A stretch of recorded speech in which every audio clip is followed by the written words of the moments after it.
Hello student, आप सभी का स्वागत है एसएस मैथ्स एकेडमी में। और बच्चों, इस लेक्चर में हम डिस्कस करने जा रहे हैं एक और स्टैटिस्टिक्स का इम्पॉर्टेंट टॉपिक जिसका नाम है हिस्टोग्राम।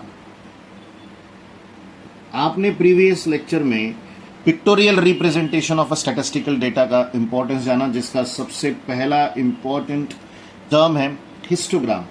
एक बात हमेशा ध्यान रखिएगा, हिस्टोग्राम का एक और नाम होता है जिसे बार डायग्राम बोला जाता है। ज्यादातर फेमस हिस्टोग्राम ही है, बट कुछ जगह पर आपको बार डायग्राम ये नाम भी देखने मिलेगा। तो इन दोनों कंसेप्ट को हमेशा याद रखिएगा। हिस्टोग्राम कैसे बनाते हैं, क्या प्रोसीजर है, इस पॉइंट ऑफ व्यू में हम डिस्कशन करेंगे। सो डायरेक्टली किसी भी अदर टर्म की तरफ ना जाते हुए न्यूमेरिकल पे चलते हैं, क्योंकि हिस्टोग्राम एक प्रैक्टिकल अप्रोच है और उस प्रैक्टिकल अप्रोच को न्यूमेरिकल पे ही अप्लाई होते हुए हम सब डिस्कस करेंगे। तो यहां आएगा बच्चों, the table below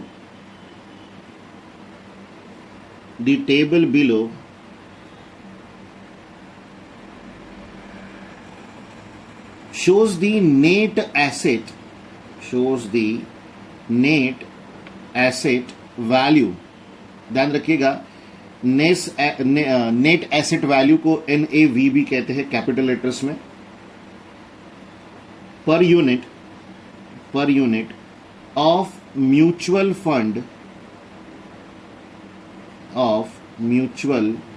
funds of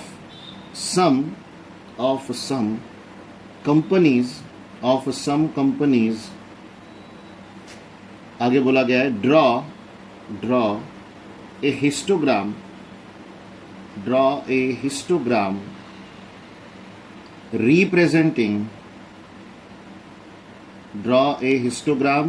representing the information। एक बात हमेशा याद रखिएगा, थेरोटिकल डेटा से कई गुना ज्यादा इंप्रेसिव और कम समय में किसी को अगर समझाना हो तो इन सभी पिक्टोरियल रिप्रेजेंटेशंस का यूज किया जाता है, जिसमें से एक अभी हम डिस्कस कर रहे हैं इस लेक्चर में, जिसका नाम है हिस्टोग्राम। तो आपके पास टेबल गिवन है NAV, ये इन रुपीस है, और यहां पर है नंबर ऑफ म्यूचुअल फंड्स।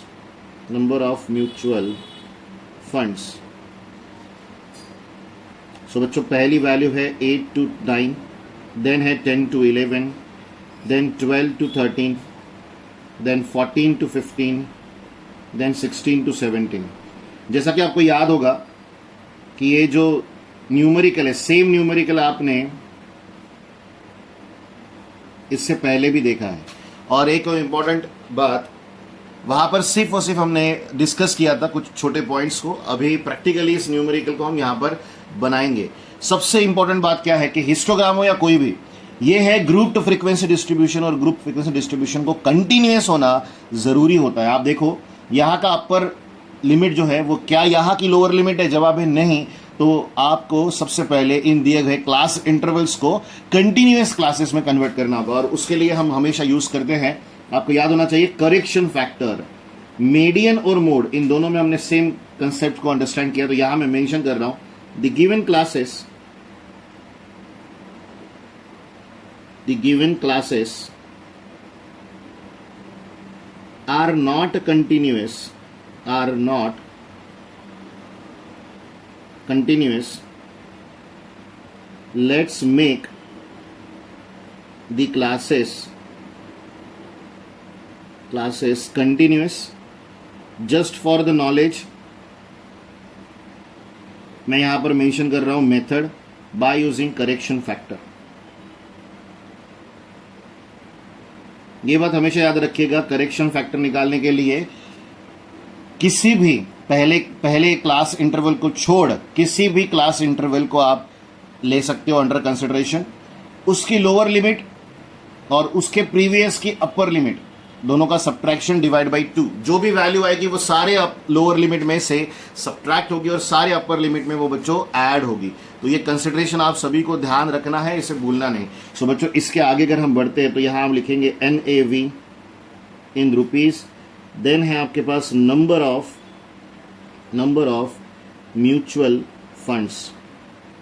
एक बात हमेशा ध्यान रखिएगा, आपका जो फ्रीक्वेंसी होता है।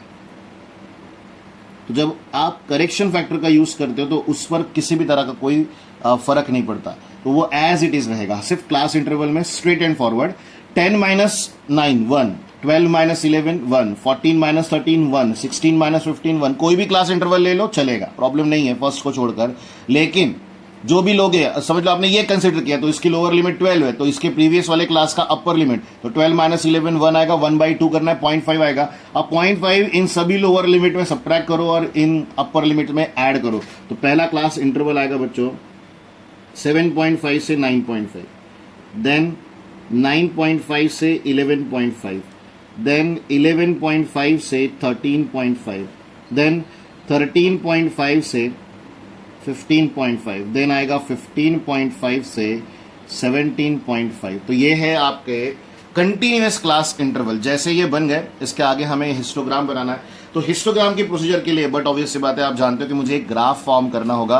ग्राफ में स्केलिंग की बड़ी इंपॉर्टेंस होती है, हम सभी ने इसके पहले इस कंसिडरेशन को समझा है, ये आपके लिए नया नहीं है। तो कोशिश यही रहेगी कि आपको मैं जो ग्राफ है वो पूरी तरह से शो कर सकूं। टेबल आप ध्यान रखिएगा जो हमने ऊपर फॉर्म किया है, तो हर किसी का ध्यान यहीं पर, ये आपका ओरिजिन है बच्चों, बट ऑब्वियस सी बात है ये एक्स एक्सिस है, यहां पर आएगा वाई एक्सिस। एक बात हमेशा याद रखिएगा, जो आपका ग्रुप डेटा है जिसे हम इंडिपेंडेंट वेरिएबल कहेंगे वो यहां पर आएगा, यानी इस फिलहाल न्यूमेरिकल में एनएवी यानी नेट एसेट वैल्यू जो है वो यहां पर आएगी। पर नेट एसेट वैल्यू का टेबल देखिए, जो स्टार्टिंग है वो 7.5 से हो रहा है, देन 2 की गैप में हम वर्क कर रहे हैं। अगर हम ऐसा ही काम करें तो टेबल काफी लंबा हो जाएगा। तो एक बात हमेशा याद रखेगा, ऐसी सिचुएशन के लिए आपको मैं सिर्फ और सिर्फ ये कंसिडरेशन एक्सप्लेन कर रहा हूं, ध्यान से सुनिए इसे और समझिए। पहले 1 सेंटीमीटर्स के डॉट्स लगा ले। ग्राफ पेपर हो बच्चों तो फिर तो कोई चिंता ही नहीं, आप भी जानते हो ग्राफ पेपर होगा तो मुझे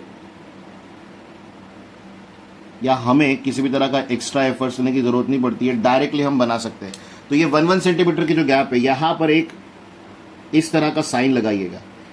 इसका मतलब होता है कि जो डेटा हमें नहीं चाहिए फिर भी उसे बनाने की कभी जरूरत पड़ जाती है, उसे हमने यहां पर सिंक्रोनाइज कर दिया है, कॉम्प्रेस कर दिया है। तो यहां की सबसे पहली वैल्यू आप 7.5 ले लो, then 9.5, then 11.5, then 13.5, then 15.5, then 17.5 और डॉट्स ये रहे। अगर आपको विजिबल नहीं हो रहे हैं तो ये मैं डार्क कर रहा हूं।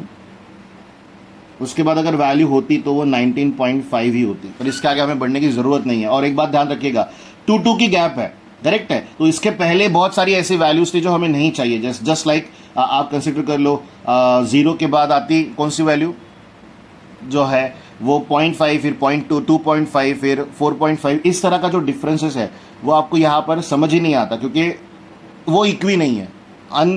यानी बहुत ही सडन वैल्यू 7.5 आई गई, तो इसके पहले आपको बनाना भी नहीं आएगा क्योंकि वो डिफरेंस मैच नहीं करेगा ओरिजिन से। इसीलिए वो कॉम्प्रेसर आपको वहां पर लगाना जरूरी होता है। अगर आप इसे नहीं लगाते हो तो 0 से डायरेक्ट 7.5 दिखेगा, जिसका मीनिंग होगा कि गैप 7.5 की है, पर उसके बाद दिखेगा 9.5। तो अगले को लगेगा यार पहले वाले में इन्होंने 7.5 लिया, फिर उसके बाद वाले में 2 लिया, ये कौन सी बात हो रही है। इस वजह से आपको वहां पर गलत मिलेगा। बस ये एक साइन लगा दोगे तो गलत नहीं मिलेगा। चलिए, इसके बाद आप देख रहे हो यहां पर देखो फ्रीक्वेंसीज में सारे 5 के मल्टीपल्स है, तो मैं 5 के मल्टीपल्स पे बिलीव करके ही आगे बढ़ रहा हूं। अदरवाइज मुझे अगर 1 सेंटीमीटर पे 1 यूनिट का काम करता हूं तो बच्चों हमें बहुत लंबा सफर तय करना पड़ेगा, क्योंकि फिर 40 है सबसे बड़ी वैल्यू। तो इस कंसिडरेशन को प्रॉपरली अंडरस्टैंड करके रखो कि स्केल जो है वो भी परफेक्ट होना जरूरी होता है। तो ये होगा हमारा 5, देन ये 10, 15, 20, 25, 30, 35, 40। अब जिस तरह हमने यहाँ पर 10 का स्केल लिया, जरूरी नहीं है आप अपने हिसाब से कुछ भी ले सकते हो, ये बात ध्यान रखिएगा। तो अब हम यहाँ से शुरू करते हैं बनाना बिल्डिंग्स। 7.5 से 9.5 की बिल्डिंग की हाइट है 20, तो आप यहाँ से पैरेलल टू वाई एक्सिस एक लाइन बनाओगे, दूसरी लाइन बनाओगे, जिस क्लास इंटरवल के बिटवीन है वहां पर आपको एक रेक्टेंगल फॉर्म करना है। इसी को बार डायग्राम या हिस्टोग्राम कहते हैं। नेक्स्ट है 40 बच्चों। आई होप आपको टेबल याद हो, क्योंकि टेबल में आपको एट ए टाइम नहीं शो कर पा रहा हूं, उसके लिए आपको थोड़ा सा एडजस्टमेंट करना ही होगा। दूसरी बिल्डिंग जो बनेगी सेकेंड क्लास इंटरवल की, वो 40 की बनेगी। एक और इंपॉर्टेंट बात, आप देख रहे हो कि ये जो स्ट्रेट लाइन है वो यहां तक की पहले, फिर ये आगे बढ़ गई, तो इतना मैनेजमेंट हमें समझना ही पड़ेगा। इसके बाद है 30 के लिए हमें 11 पॉइंट से 13.5 का हाइट बढ़ाना पड़ेगा और वो यहाँ तक आएगा। यहाँ पर लगेगा एक हॉरिजॉन्टल लाइन, आप देख रहे हो प्रॉपरली, जहाँ पर 30 का मार्क है वहीं से हॉरिजॉन्टल लाइन हम ड्रॉ करेंगे।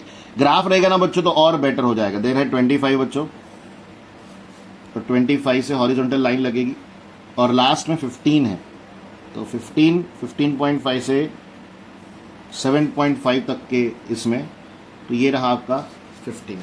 तो ये है आपका हिस्टोग्राम बच्चों। हिस्टोग्राम में और क्या जरूरी होता है, तो यहाँ पर स्केल लिखनी जरूरी होते हैं। हमेशा याद रखिएगा, ग्राफ बनाओ या कुछ भी करो, लेकिन on X axis and on Y axis क्या डायमेंशंस आपने लिए हैं ये आपको बताने जरूरी होते हैं। तो 1 सेंटीमीटर यहाँ पर आपको ₹2 लिखना पड़ेगा। देन ऑन वाई एक्सिस की अगर बात करते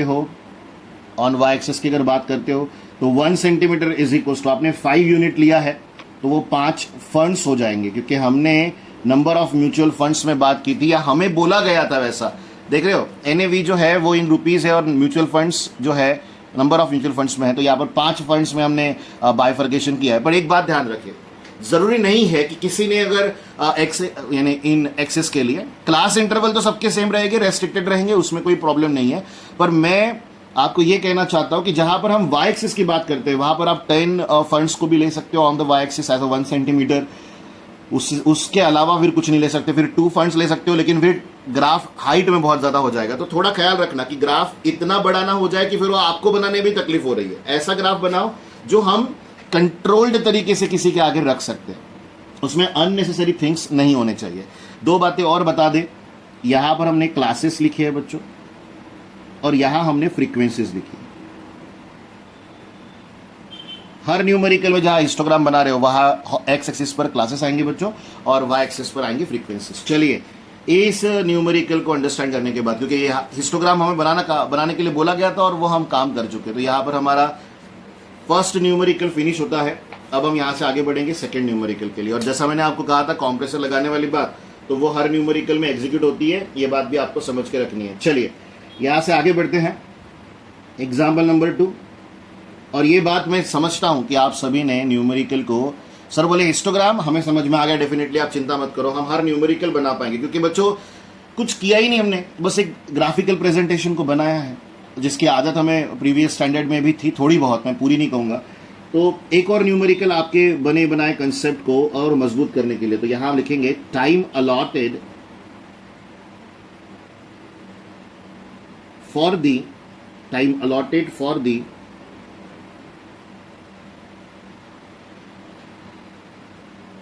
preparation of an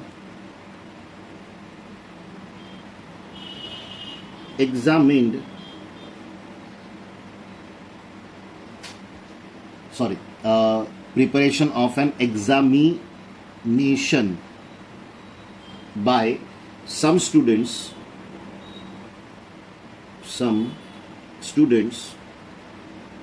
is shown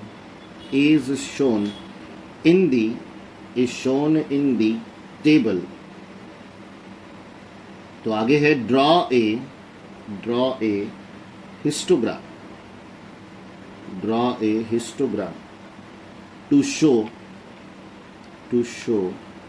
the information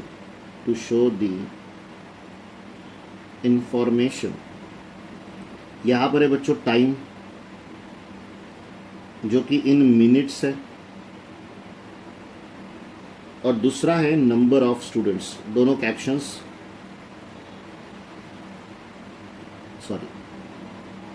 number of students. तो यहां सबसे पहले मार्क्स मिनट्स की बात हो, 60 से 80 14 students, 80 to 100 20 students, 100 to 120 24 students, 120 से 140 22 स्टूडेंट्स, और 140 से 160 16 स्टूडेंट्स। तो हमारे पास डेटा अवेलेबल है। ऊपर से सबसे इंपॉर्टेंट बात, हमें कंटिन्यूअस क्लास इंटरवल दिए गए, इसका मतलब कोई ज्यादा तकलीफ उठाने की जरूरत नहीं है, सीधे चलते हैं ग्राफ की तरफ। ओके बच्चों, तो यहाँ पर ग्राफ बनाते हैं। सबसे बड़ी वैल्यू 24 है, तो 3 का टेबल लिखेंगे तो हमारा काम हो जाएगा। करेक्ट है। आई होप कि आपको दोनों टर्म्स विजिबल है। शायद एक्स एक्सिस आपको दिखाई नहीं दे रहा है, but wait for a second, कुछ ज़्यादा नहीं कर रहा हूँ। यहाँ पर वाई एक्सिस आएगा, बट ऑब्वियस सी बात है यहाँ एक्स एक्सिस आएगा। बच्चों देख रहे हो, देखो शायद अभी विजिबिलिटी हो, ठीक है। इसके बाद वही 1-1 सेंटीमीटर वाले डॉट्स, तो मैं थोड़े विजिबिलिटी के लिए पेन से लगा रहा हूँ, आप ऐसा मत कीजिएगा।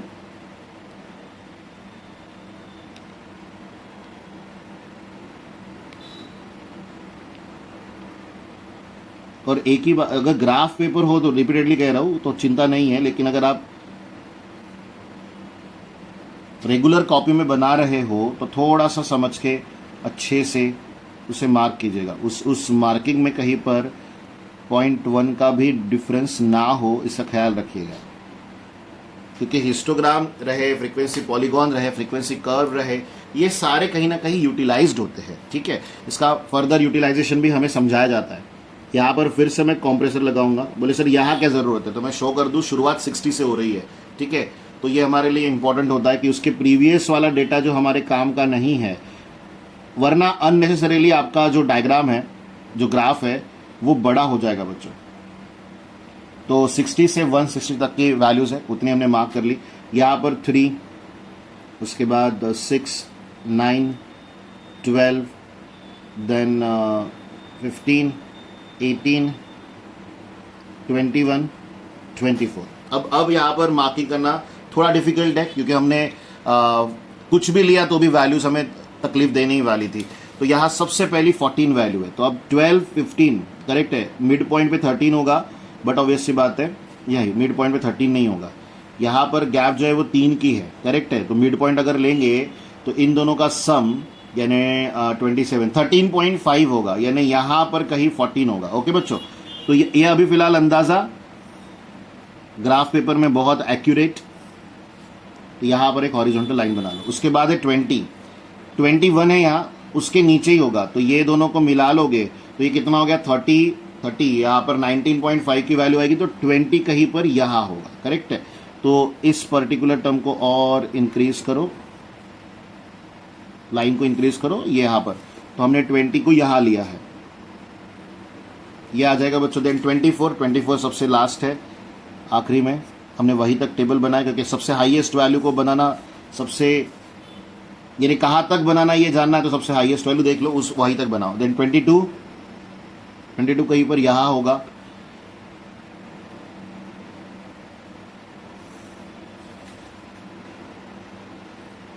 लास्ट में 16 है बच्चों, 15 के ऊपर कोई 0.1 या 0.2 सेंटीमीटर ऊपर आएगा, या 0.3 भी आ सकता है।